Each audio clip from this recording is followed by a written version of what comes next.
Hi, Mark here from the Tangent-Bound Podcast Network and host of the flagship show, the Tangent-Bound Podcast. Did you know that we over at Tangent-Bound are always looking for amazing podcasts to promote? And did you also know that we are also proud nerds and geeks of everything from movies, music, gaming, TV shows, and comic books to wrestling, MMA, soccer, and football? Whatever you can nerd or geek out about, we've got it. And if you're interested, we can help you find it. And if you're a show looking for a place to call home, we've got you covered. Side effects may include upset stomach, dizziness, tumors, shakes, and in some rare cases, death from excessive laughter. Though to be fair, it's only sometimes. Other side effects may include diarrhea, gallstones, heart palpitations, and strong desire for cookies on the dark side. Talk to your doctor and visit TangentBoundNetwork.com and see if Tangent-Bound Network is right for you.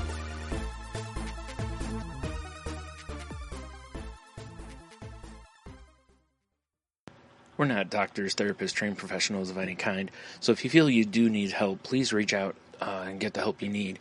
We have a whole list of things on our files page over on Facebook at facebook.com/crazylifepodcast, and or just search on the internet for the suicide prevention hotline number, or go to NAMI.org or whatever resource you can find. But just please reach out for help if you need it. If you feel as though you're going to harm yourself or others, definitely reach out. And try not to be alone. Also, if you feel that way and you realize that you're writing a note or making plans of how you would do, like harm yourself or others, definitely reach out. That's a huge red flag. And lastly, please do not replace the idea of therapy with listening to this show. Again, if you need help, please reach out and get the help that you need, or contact us. We can try to help you find the help that you need.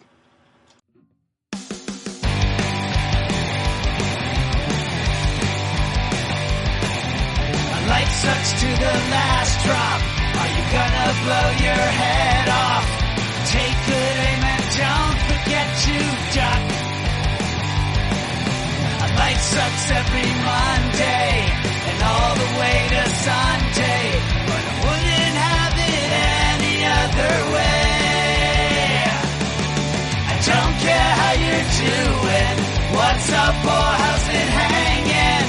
I'd like to buy this world one last drink.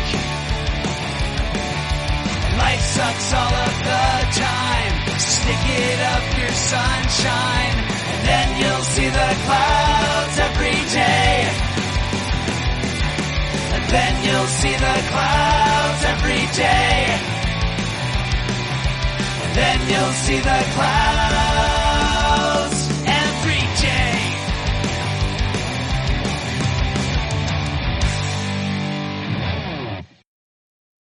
Welcome to The Crazy Life, everyone. My name is Jen. I am your hostess for the evening.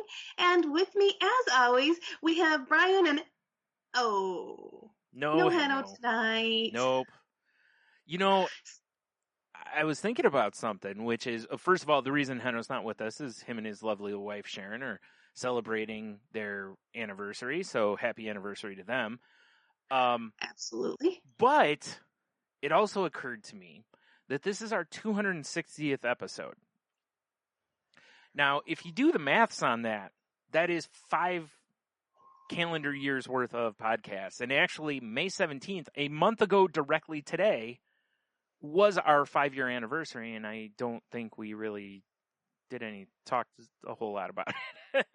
We so didn't. That is pretty amazing. So, yeah.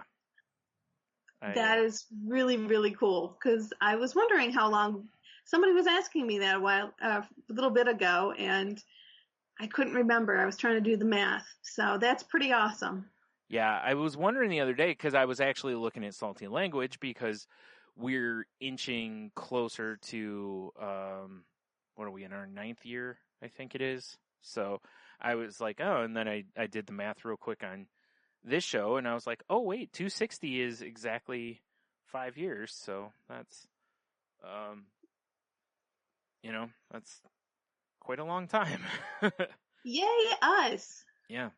I'm so excited, and thank you all. Thanks, everybody, for putting up with us and joining us and communicating with us. Yeah. So we appreciate you. Mm-hmm. Thank you. Yep. Yeah, I just wanted to make sure we mentioned that before we diving in. I just thought it was extra kind of funny that the reason Heno's not here is an anniversary, but we're also experiencing kind of an anniversary at the same time. So it's kind of a weird. Happy anniversary, happy anniversary, happy anniversary, happy anniversary to us. Yeah, so pretty cool. We've covered a whole lot of things over these 5 years, so Yes, we have. Mm-hmm. Yes, we have. And tonight I think we have a little something new for you guys. So a little spin will be fun. Right. But before we get there, you know what we do. Let's talk about our weeks. So you want to start us off, Brian? Yeah, I can. So, trying to think. Usually I kind of think about this before we start, and I absolutely didn't this time. I like normal, I haven't really done a whole lot. I've had quite a bit this week really testing my my patience, and just people on social media, just in life. The picture I sent you and Heno from the grocery store the other day, it was wild. It was easily the busiest I've seen it since the coronavirus hit. Mm-hmm. Like, every line they had open was deep, including all the U-scans were completely all open, and all, like, there was a line of people for the U-scans as well as the, 5 or 6 checkouts they had open. I have been in there at various times of the day and through all of this and not seen it like this. It was wild. That is wild. The only thing I can think of was this time I was there, and I've been there before, but it was, a little bit before dinner time.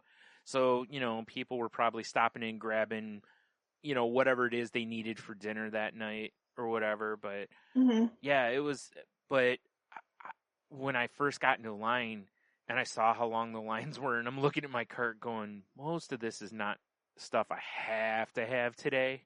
Like, I'm starting to go thinking about just pushing the cart to the side and leaving, basically, because it's, it was like, do I really want to stand here for this amount of time? And, the line I got into, the people at the front, the two customers at the very front both had these massive stacks of coupons, and I'm like, like, and the thing is, at this point, I'm already in this line deep enough, and all the other lines have grown to got in this line, so I literally can't get into a shorter line, Yeah. And it's like, well, do I roll the dice and hope this doesn't take forever, or, but they opened up another checkout, and I, like I told Tony, I basically drafted the woman who was in front of me, because she immediately went to get in line, because she'd been standing there a while too.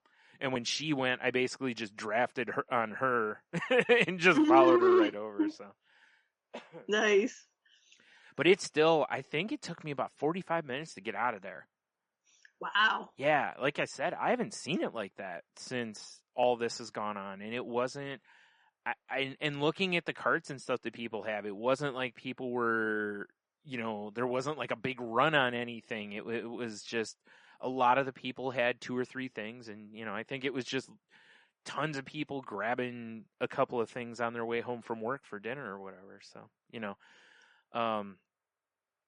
but I was just, by that point, I had already walked around the store. I had waited over in the pharmacy. I was kind of hitting my done point, And that's why I was standing there and, really weighing it and, and everything. And that's why, and right about that time was, my patients being tested with Facebook as well at the very same time. And, luckily I was able to kind of chat with you guys, and that kind of diffused what was going on. So it was, that certainly helped and everything, but it was just, it's like, I'm feeling between what's going on with everything going on in the world and other stuff. It's like, I'm just, finding myself hitting rage real fast again. And I haven't been this way. I've mentioned it a few weeks ago on here, and I was like, I haven't been this way in a long time. I've really done pretty well about getting that under control and stuff. So, tomorrow I have an appointment with my psychiatrist. Hopefully, we'll see how that goes. Last time I had one, she didn't call me, so we'll see how that goes. And then next week I have therapy. So, between those two things, hopefully I'll get my head back where it needs to be and, whatever. And I know I'll be fine. It's just, you know how it is. You just run cycles sometimes where just everything in the world kind of gets to you. And other times, you're just like, whatever, so, but yeah, that's been basically, and then on top of that also, like, we just keep having, like, Tony and I last week got together to record, a tribute episode to T, and we did our regular episode too, and I got home, and the next day when I got the file, it was so bad, and I talked about it on this show last week, and the T one was like that, and it was like, well, when Tony and I went to record Monday this week, we just had all the problems again. And oh no, like I don't know what was going on. My sound wasn't going through my board into my headset, so it wasn't recording Tony. It wasn't, so we were just like, we dealt with this for an hour, and then finally we were just like, you know what? Let's just do this tomorrow, Tuesday. Mm-hmm. So last night we go to fire it up. It took forever for his laptop to cooperate, and then he had to reinstall Skype, and it's just by the time we finally got to do it, we were just like, just annoyance on top of annoyance on top of it. But whatever. It's when it rains it pours. But in the end, you still also look at it and go, first world problems. Oh no, we can't record our podcast. So yeah. And that's been about it, though. I haven't really done anything else. I've been going through cleaning up files on my laptop in hopes of, freeing up some room and maybe it'll run a little smoother. Because I had a lot of podcast episodes of ours and Salty Language on there, so I went through and cleaned that up, moved them to an external, and stuff like that. So it's got a decent amount of stuff done this week. Nothing crazy, but I've just been doing stuff off and on. So, even though I've been ragey every day, basically, I'm also also productive. So, although I've been sleeping horribly, so, and I think that's just the stress, just the amount of stress and stuff I'm feeling. I think it's just, I can't relax to go to sleep real well. So. Again, that sucks. Yeah, but it'll, like I said, ebb and flow. We'll, eventually the podcast will go back to just being, no big deal. We'll sit down, record, and it won't be a huge deal and all that kind of stuff again. So I hope. Did you guys ever get a chance to record the T episode? No, not yet. I don't know. We got to talk about that. We haven't decided when we're going to redo it, but I'm sure we'll do it soon. But sure. Yeah, because like I said, after listening to it, it was like, no, it's so bad. It's just so hard to. Well, like we talked, the real problem, like I said last week, is the Tony's laptop was to his left on the floor.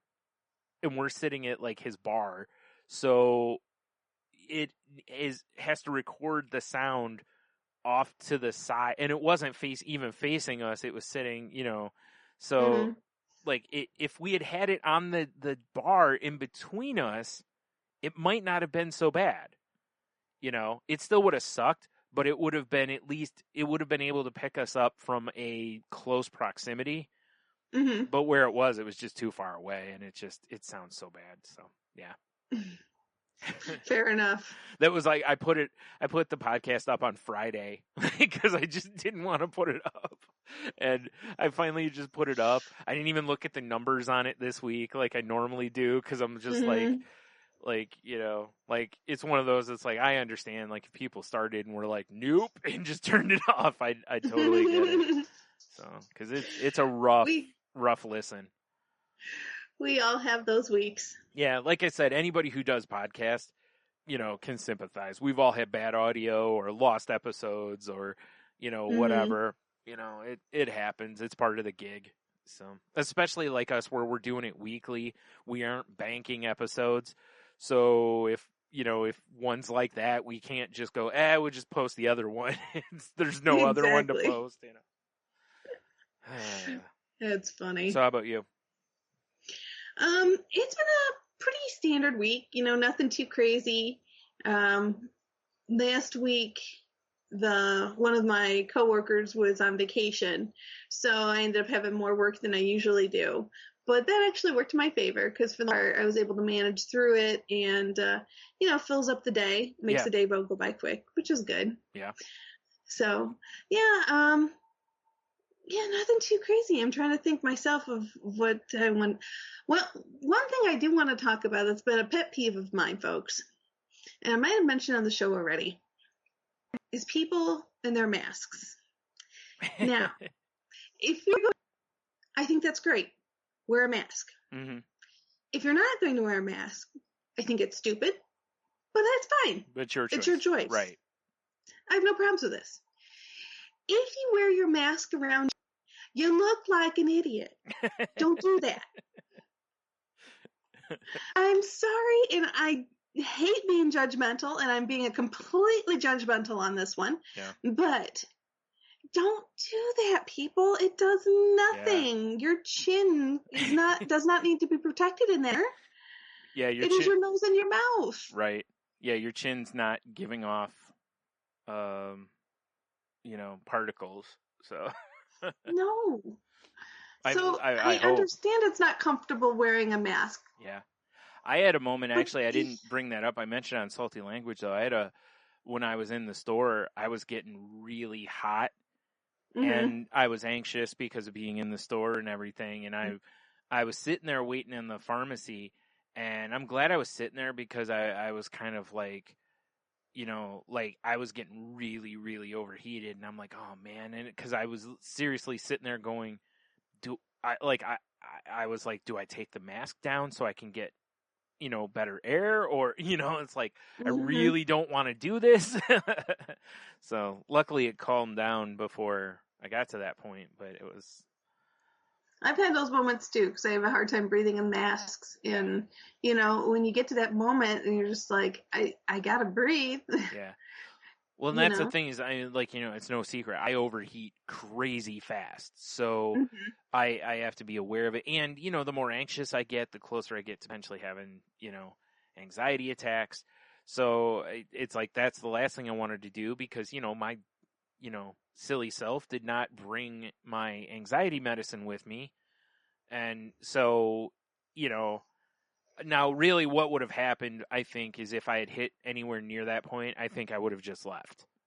I think I would have just went outside and just taken the mask down and, I just would have went and got in the car, hair up and, cool down, calm down, whatever, but anyway, sorry. Oh, no, that's all right. So, and I think the other thing that's been on my mind is when you're dealing with someone who has anxieties, consistency is your best friend. And it's really difficult.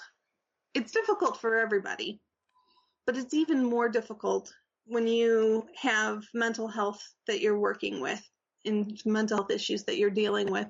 When the game changes, the rules change without any communication. So I'm sure there's good reasons to change the rules.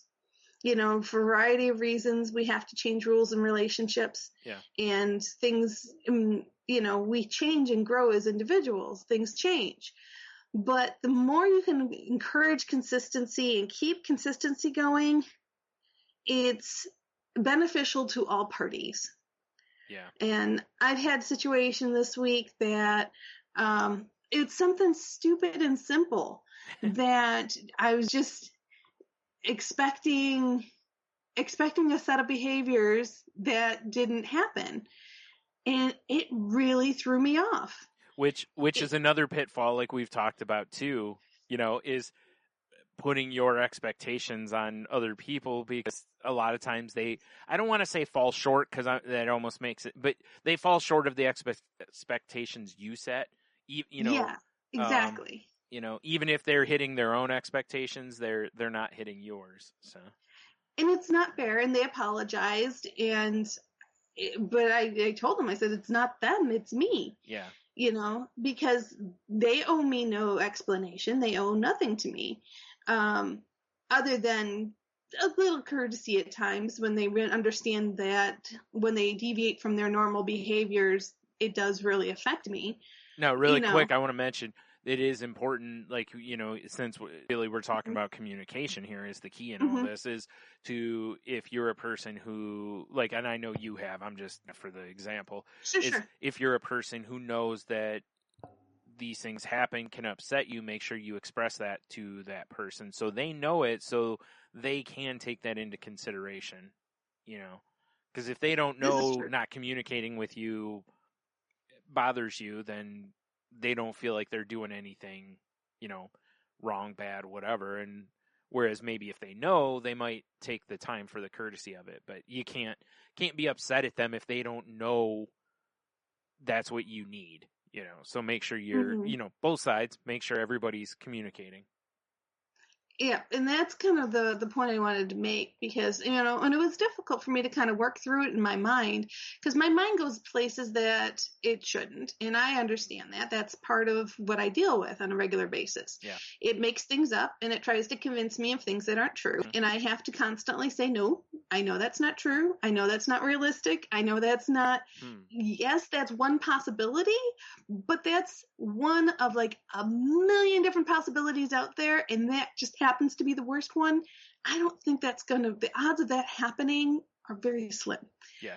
My mind feels it's very likely, but most of the time it's wrong, and it's just trying to freak me out, because that's what my mind likes to do.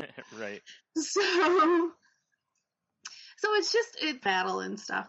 And again, it's a two-way street. Like you mentioned, it's important that I communicate and I let them know how their change in their behavior affects me. But I also have to accept and understand that my reaction is not their fault. My reaction, my bipolar caused the reaction. Yeah. The severity of the reaction and stuff. So I have to make sure that there's that balance there, that communication. It's easy to lash out at people when they don't meet your expectations for them, but you have to make sure that you understand that is not their responsibility to meet the expectations you set for them. It is their responsibility to meet the expectations that they set for themselves. Right. And then communicate what those expectations are to each other. Yes. So it's that fine line there, that dance that we do when it comes to relationships and friendships and romantic relationships. It's that dance of communication back and forth. Yeah. So I had a little bit of a hiccup, a little bit of struggle with the communication today, but I'm working it through, and, and keeping a level head about it, and not going into the places that we all like to go back to, the sarcasm, the passive aggressiveness, the little biting comments and stuff. Right. Easy for us to fall into those bad behaviors. Sure, but they have effective communication, and you have to really break it down and ask yourself, kind of what Hannah's mentioned to us before, does it need to be said? Does it need to be said by me? Does it need to be said right now? Yeah. That's an important one. And also, what's my outcome? What's my desired outcome? Right. Yeah. What's the end game? Exactly. Exactly. Yeah. So if I say this, do I want to make them mad? Do I want to make them feel guilty? Do I want them to be aware? what can I say to get the desired outcome that I'm looking for? Right. So just some, thoughtful things that I've been bouncing around in my head the last day or two. Yeah. Like I said, it's easy for us to fall into those things, especially as people who, have mental illnesses.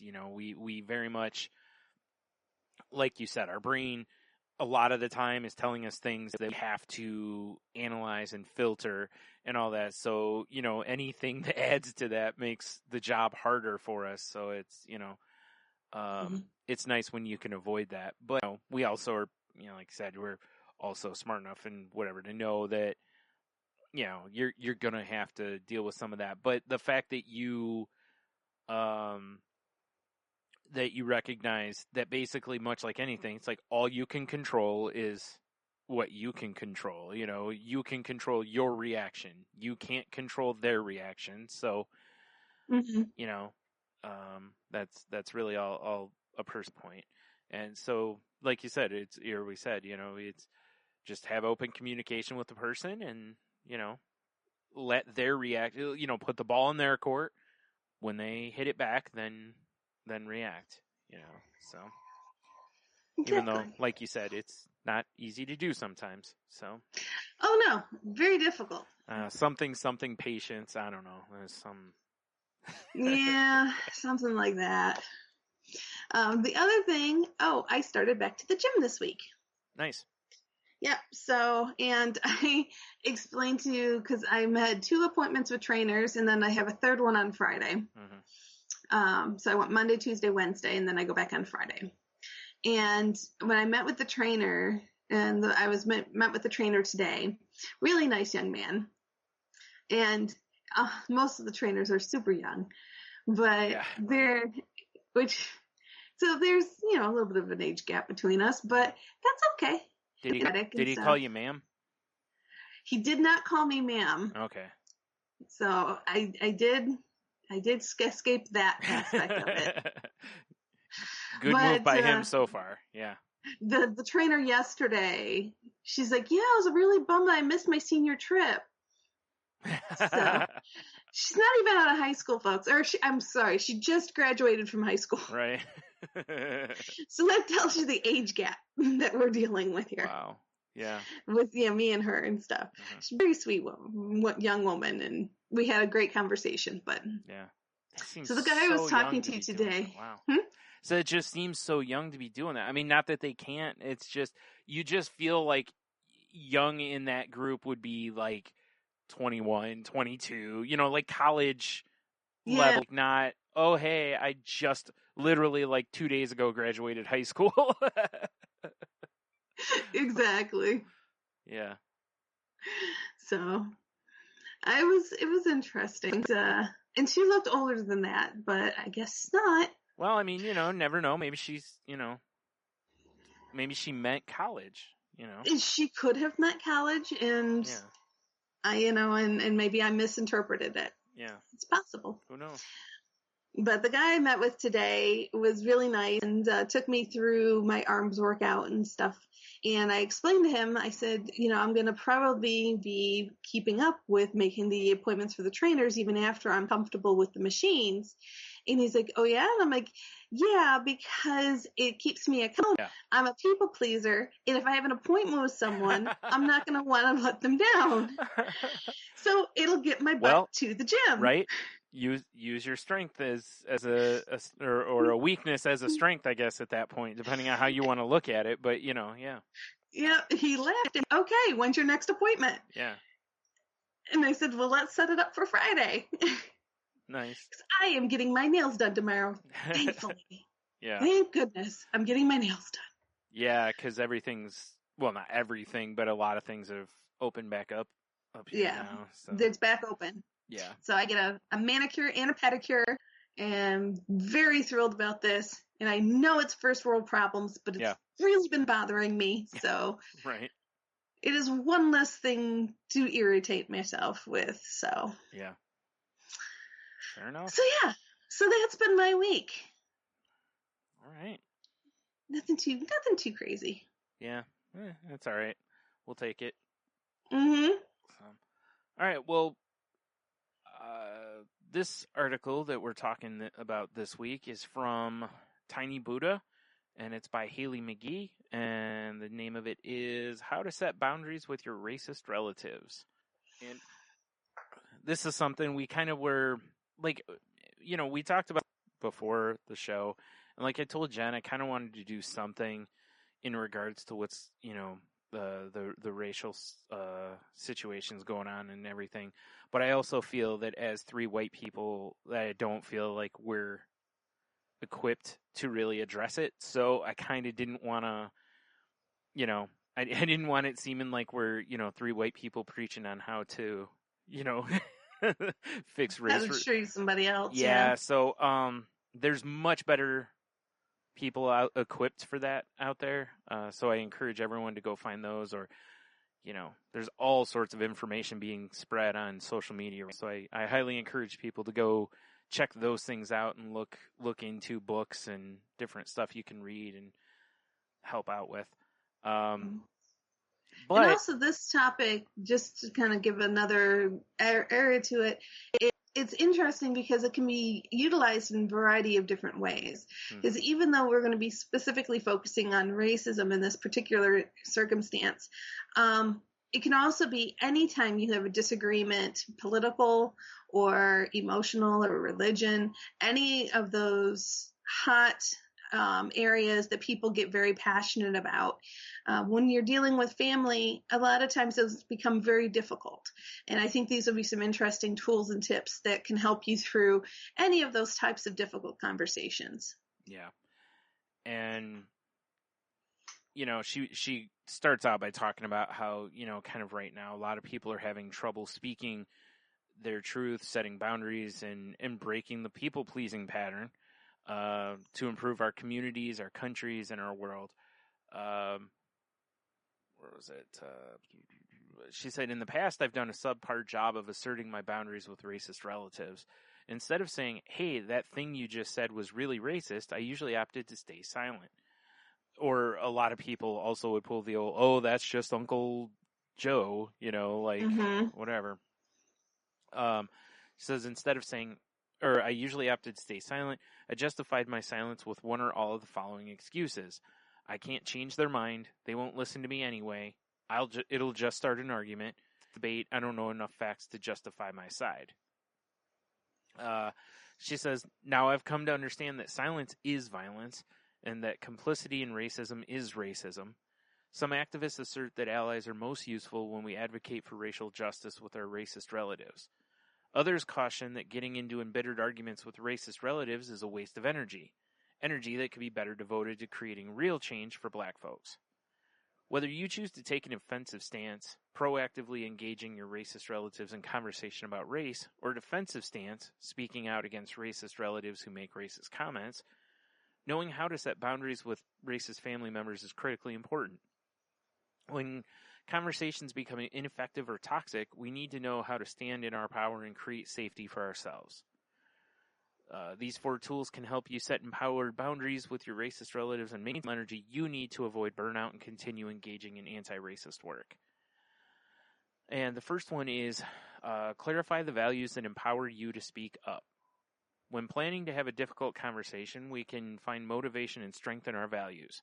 Our values are our basic, fundamental beliefs that help us determine what is important to us.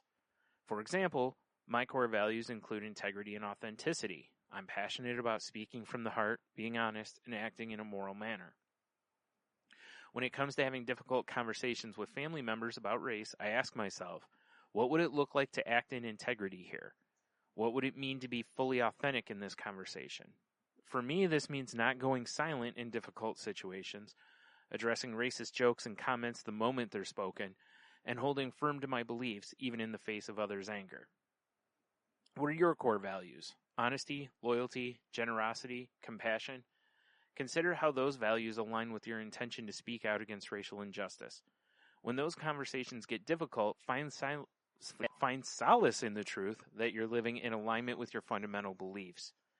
If you want to discover your most deeply held values but aren't sure where to begin, here to Scott Jeffrey's core value list of over 200 personal values is a great place to start.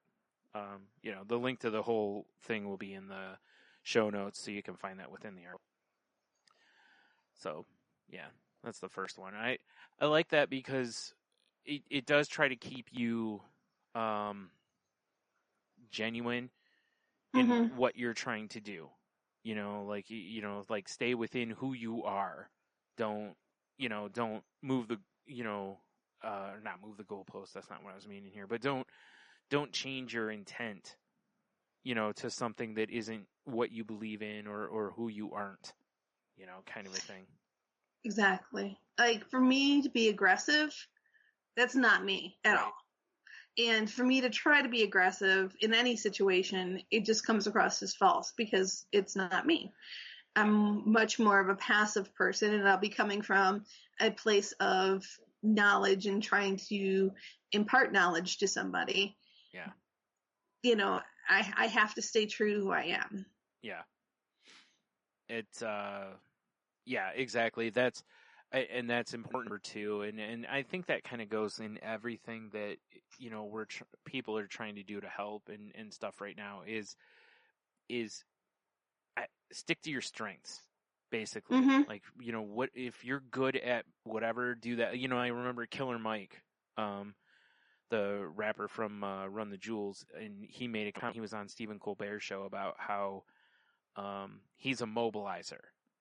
Like, he can get the word out to a lot of people because he's famous. He has a lot of reach with his social media, but he's not the one doing the grassroots stuff. He's not the one doing the actual work as much, so it's like he can bring a bunch of eyes to something, but he also needs people who are really good at other things, so, and everybody plays their parts. So if there's something you're particularly good at,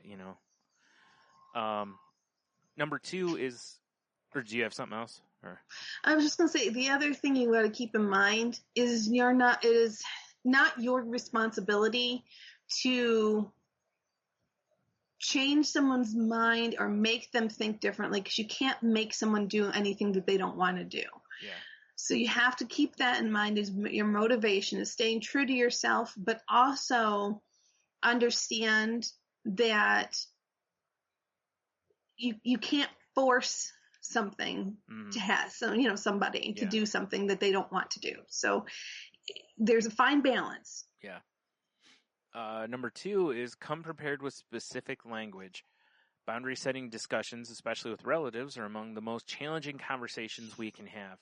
To reduce the pressure to summon the perfect words at the perfect time, it's helpful to come prepared with I cannot read right tonight. Jeez. With a few key phrases we can use to set and reassert our boundaries. In a recent Instagram post, trauma and relationship therapist Jordan Pickle, or Pickell, I don't know, offered some excellent suggestions on how to tell someone you love that they're being racist. Included suggestions like, in the moment, you can say, that is really racist, offensive, racist/offensive/ignorant. Set a boundary that you will not accept racist comments. Don't make racist jokes around me. If you do, I'm leaving. Focus on the feeling/impact of their words. When you say that, it makes me feel angry/disgusted/confused. You can go back to it after the fact. What you said the other day isn't sitting well with me. Remember that boundaries are statements of what we will or will not accept. The goal of a boundary isn't necessarily to change another's behavior, but to create safety and integrity for ourselves. The most perfectly crafted boundary might not stop. Wow, I used Uncle Joe earlier. It's actually Uncle Joe in this. It says may not stop Uncle Joe from making racist jokes, but it can protect you, your children, your mental energy, or your home. Examples of simple boundaries in this vein include, I will not speak to you when you make racist comments. If you make racist comments, I will hang up the phone. If you continue to make racist comments, I will not bring my children to your home. And I cannot tolerate your racism, and I no longer want to be in touch. So.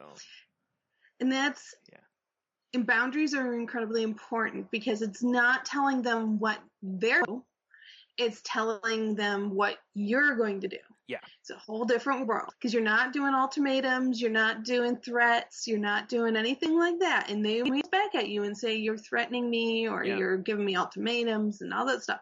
Mm-hmm. And it's not about that. It's like, no, this is about my comfort level and what I am going to do if you continue the behavior you're going to do. Right. Now the ball's in your court to make the decision whether having me here is worth adjusting your behavior for. Yep. Exactly.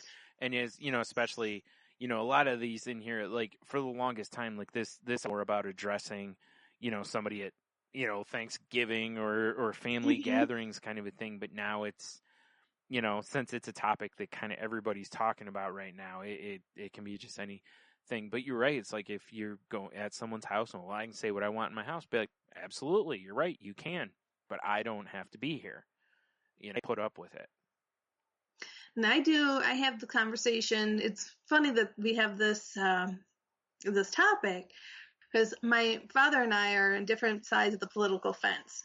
Mm-hmm. And we're pretty far apart from each other. And I refuse to talk politics with him.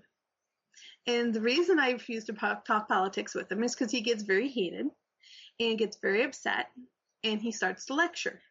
Yeah. And he starts lecturing me on things that I agree with and things that I know are not true, that he's getting false information. I also know that he would not change his mind no matter what I say. Yeah. And I also know that it would be very difficult. But I do set my clear boundaries. He understands that I won't listen to it. Mm-hmm. If he starts going on to politics, I leave. I'm like, It's time to go, Dad. I said, that's, I can't, I don't talk politics with you. I said, my husband and him have very similar thoughts. So I'm like, you can call him. If you want to talk politics, call him and you guys can talk as much politics as you would like to talk. Yeah. But I'm not participating in this. I care too much about our relationship and I'm drawing that line. And he, for the most part, respects it. He pushes the boundaries. He tries. But I keep reminding him very quiet. I don't get upset. I don't get angry. I just say, no, I'm not having this conversation. Right. If you continue having this conversation, I'm going to leave. Well, and that's really the key to any boundary that you set is the enforcement of said boundary. Yep. If you talk to me, like that, I'm going to leave, you may actually have to leave, and so be prepared if you, if you do put those words out there, to be prepared to back it up because, if you're sundry, make sure you're willing to, enforce it. Cause otherwise it's just empty. Exactly. And that doesn't mean you have to storm out, slam doors, say negative words or anything like that. You could just very politely get up and say, well, thank you very much for a lovely evening and a lovely meal, but I think this is about time for me to leave. Yeah. And that'll, send whatever message you need to send at that time because it's like, look, I'm not going, if you want to talk about this, I'm not going to be part of this conversation. And like I said, you have to be prepared to enforce that. And, you can be polite, get up and walk out. And that's it, and if the person calls you later and is, blah, blah, blah, you can basically do the same thing via phone, like it said in the thing, you can say, I'm not doing this. And, which is funny because, with your dad, number 3 is use the broken record technique. When our boundaries are met with defensiveness, we may find ourselves drawn into circular and long-winded arguments. Your relatives may say, you can't tell me what to do. You're taking this too seriously. Lighten up. Show me the numbers. Prove it. Remember, you don't need to justify your boundary. You don't need to explain yourself, to recite the most recent statistics on police brutality, or to appeal to this person's heart of hearts that racism is actually really, really bad. Instead, try the broken record technique. Created by Richard Lavoie, a national expert on classroom management, the broken record technique is a simple yet effective way to reassert your boundary without getting mired in distracting arguments. To deploy this technique, simply repeat the same message 3 times, calmly yet assertively, regardless of how the person responds. You, Bob, I will not participate in conversations when you're being racist. Bob, oh, come on, lighten up, you're taking this too seriously. You, I will not participate in conversations with you when you're being racist. Bob, racist? That's ridiculous. You know what's really racist? Affirmative action. I will not participate in conversations with you when you're being racist. Bob, all right, whatever, I'm out of here. Or like the situation you did, if your dad keeps trying to lure you in and you're like, I'm not having this conversation with you, and just keep repeating it until they get the message, or as we said, say, okay, I've already told you if you're going to do this, I'm going to leave, so I'm taking my leave now. And he gets the point now. Most of the time, I don't even have to say it. Yeah. When he starts talking politics too much, I'm like, well, it looks like it's about time for me to go. And he'll either change the conversation or he'll just let me go. Yeah. Yeah. Yep. And which is fine That's either fine. way. And like I said, because if you put those things out there, you do have to be prepared to go ahead and, all right, that's enough then. Yeah. I guess I'm leaving. And it's tough. And it took me a lot of years to get to where I'm at. Sure. So this was not an easy thing for me to just pick up the day before and to start doing. So it's taken many years of practice to get to the place where I'm at now that I can do this and I can be as objective about it. Right. And not emotional. And I think that's another big key.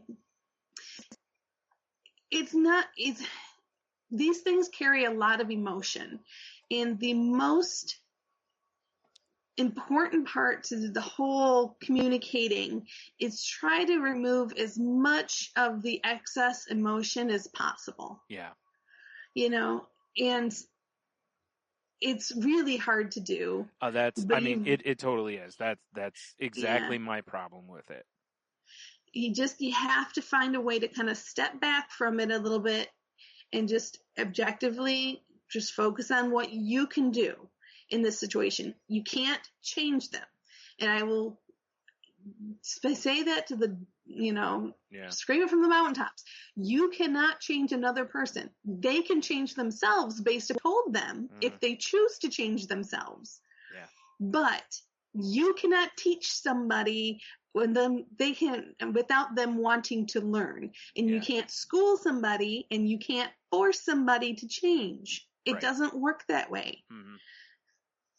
I mean, it might, but even if it does, the percentage of that is so tiny that it literally, it just becomes it's just not worth it. It's because they choose to. Right. If you say something that strikes a chord with them, that changes their mind, that's amazing. Yeah, and that's wonderful. It's very rare though. Yeah, it usually does not work that way. Yeah. And it's still up to them because they have to be open to hear you and they have to be open to change. Yep. And that's where it comes down to. So often we find ourselves in these situations that force somebody to change their behaviors or their attitudes or what they say. We're going to force them to do it. And it's no, that's not, you can't come at it from that direction. You have to come at it from the other direction, which is, this is what I'm going to do. This is what I will accept. And these are the consequences of these actions. Yep. And if you can focus on what you can control and what you can do, it'll be so much more successful than trying to force somebody to do something or behave a certain way. Yeah. And like I said earlier, I kind of buy into rather than get into these, if you can help it, like put that energy somewhere positive.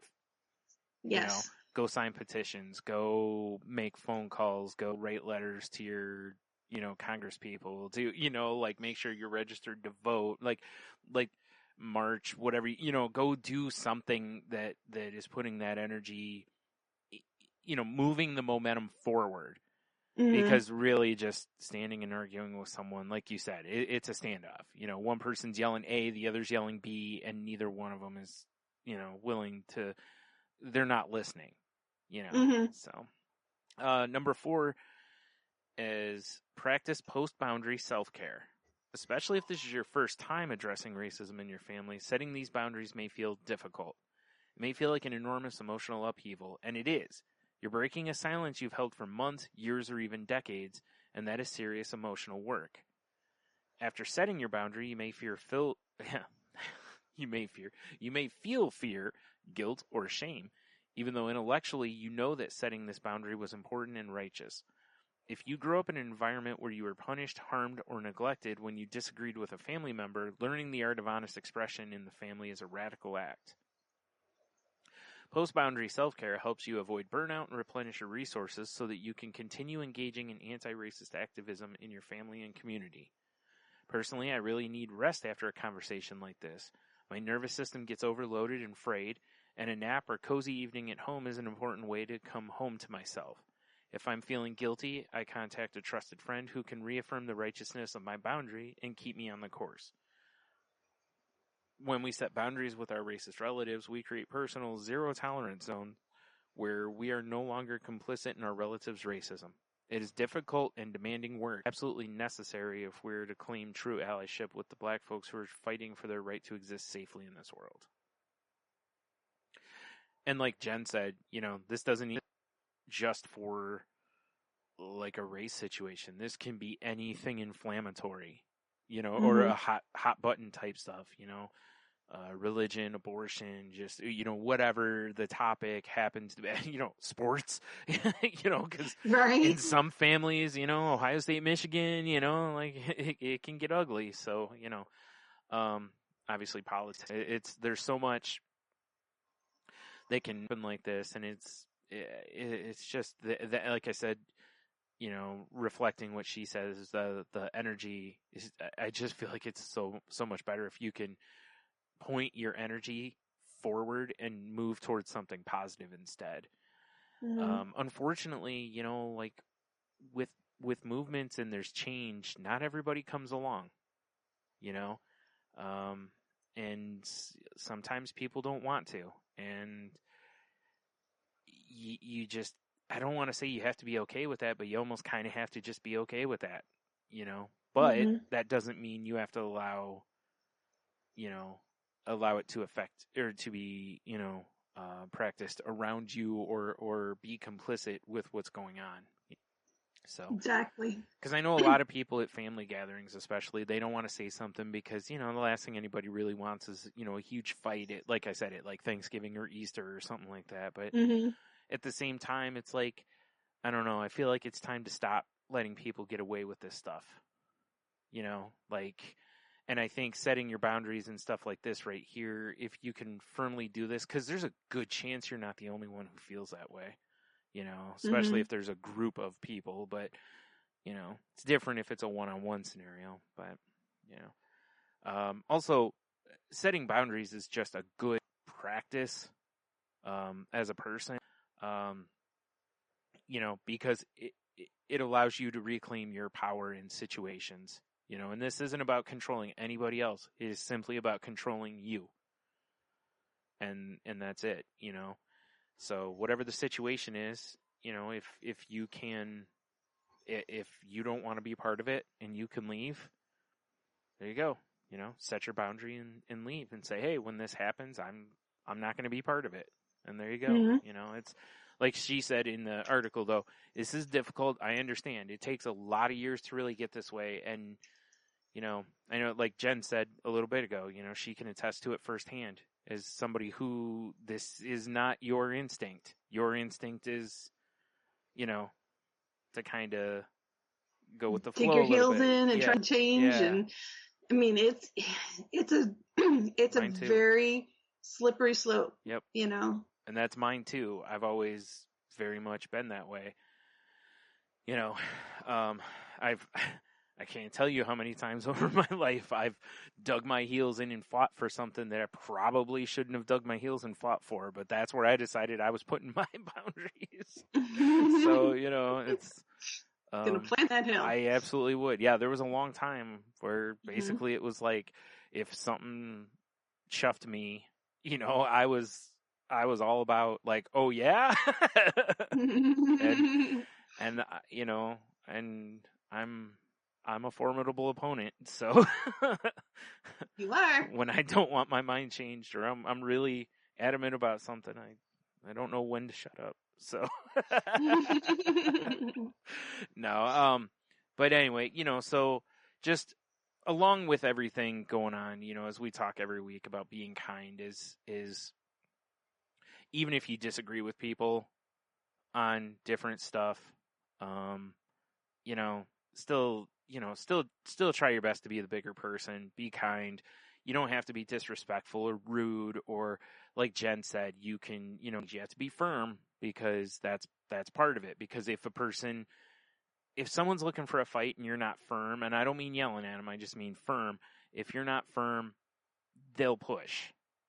And even if you are firm, they'll push. So you have to make sure that there's no wiggle room, because boundary. If they push against your boundary, say, and okay. they will. And they will try. Yep. And that's why I said, be prepared to enforce your boundary, because, and again, I don't mean fighting. I mean, if you say, I'm going to leave. So, and like I said, this isn't about making them change their behavior necessarily.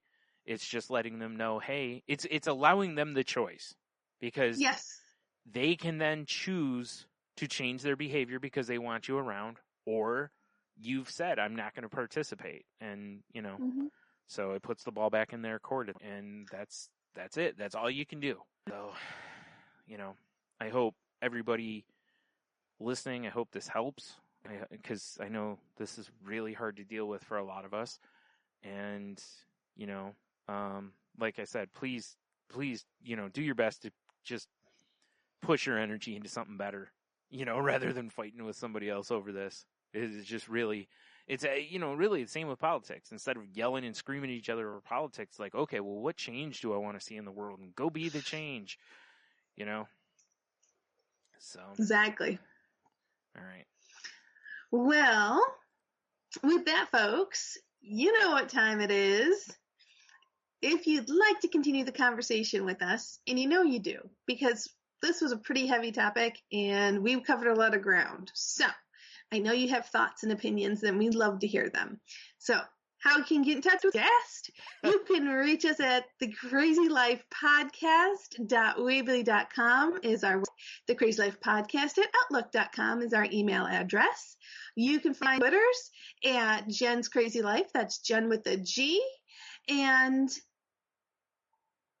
usually I throw it to Heno, and I can't think of his stuff. So I'll throw it to Brian.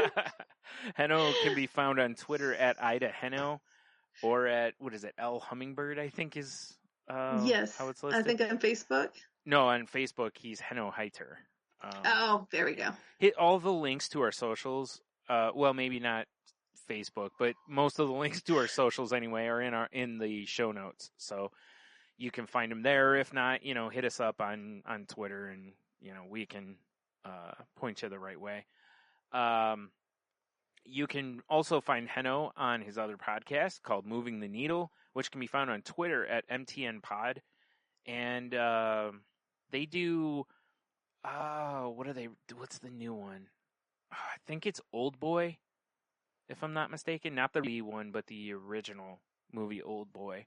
I believe they're talking about that. Either that or that's the one coming up next. I can't remember. But anyway, they're going to talk about that movie and whatever. And they've done movie revisits over the past, like to see if they hold up. Or I know they did one with, I forgot what they did recently. I'm just blanking. So anyway, Jen, did you mention your other podcast? I don't think I did, but if you'd like to hear from me on another podcast, you can hear me on shakethesheets.com or Shake the Sheets, and you can find it at shakethesheets.com, the website, or any of your players that are out there. Find this show also on Crazy Life Pod, where I post when new episodes go up. You can find us over on Facebook at facebook.com/group/Crazy Life Podcast. Find me on Twitter at Stunami. You can find my other podcast on Twitter at @the_language or at saltylanguage.com. That show is not safe for work, so please be careful where you're listening to it. And trying to think. Oh, we're part of the Tangent Bound Network, which can be found at tangentboundnetwork.com. So please, shows on there.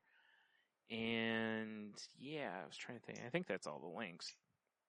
So if you need help, please reach out. Even if it's about the topic tonight, like if you're in therapy, make sure you talk to your therapist about it. There's support groups out there. all sorts of stuff for, whatever it is you need help with, please reach out. There is help out there for you. And, like I said, if you want to get involved and try to do things, there's lots of things out there. I actually, in the show notes, I think there's a link to a Google Doc in there that has a bunch of organizations and different stuff that you can look into also. And there's lists of books out there to read, all sorts of things that we can do if you want to learn more about what's going on and everything. So, please jump into that and educate yourself.